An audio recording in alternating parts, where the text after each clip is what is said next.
Talk about the law that are available to us. IDEA protect children because ADHD becomes a disability when it hinders one or two life activities. So it becomes a disability. But we have to be able to prove that ADHD is standing in the way of learning for students. And once you're able to prove that, then the child can be eligible for IEP, where they will be able to get special education, which is a tailored instruction, specially designed instruction for students. If they do not qualify for IEP, they might qualify for 504. So, and that's for children. We talked a little bit about that last month, but I wanted to bring it on just in case, we have people here that weren't here last month.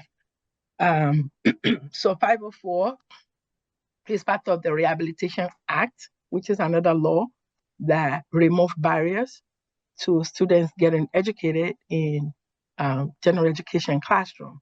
So individual students may be eligible to get a 504 plan if they do not qualify for IEP.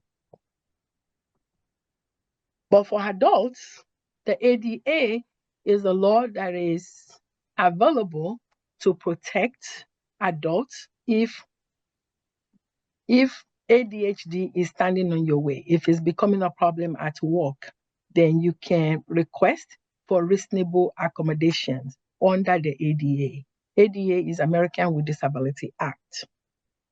It's a federal law.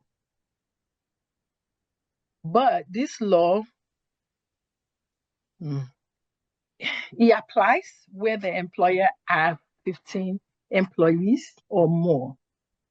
But there are local laws or state laws that are also in place against discrimination, because ADA stands against discrimination, that your employer should not discriminate against you because of a disability.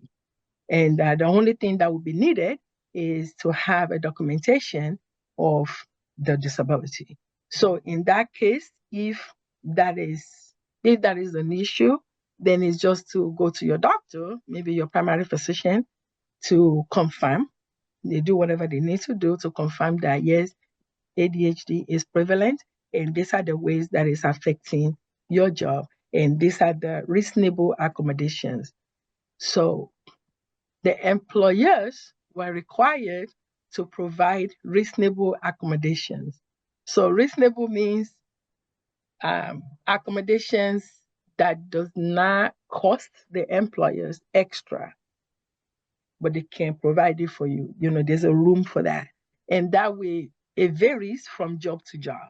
Because if you work in the school system, then to come to work late because you are always late to everything will not be a reasonable accommodation, because who's going to hold your class until you get there? But if you're working, I don't know, in a corporate world where your work is on the computer, they might allow you to work at home. And that would be a reasonable accommodation because it does not cost the employer extra, but they are able to make room for you, to accommodate you, to be able to, because of the ADHD. You were not required to, the person, when I say you, I'm not referring to anyone in particular, but the individual is not required to disclose the disability, but you have to disclose the disability in order to get accommodation, which means it has to be voluntarily, declared.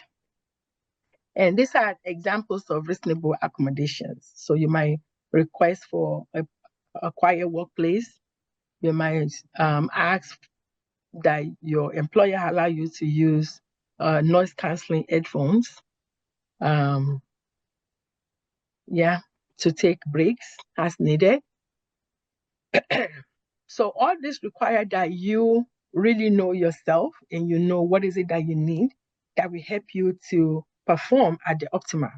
So then you can go to your employer and then ask for reasonable accommodations.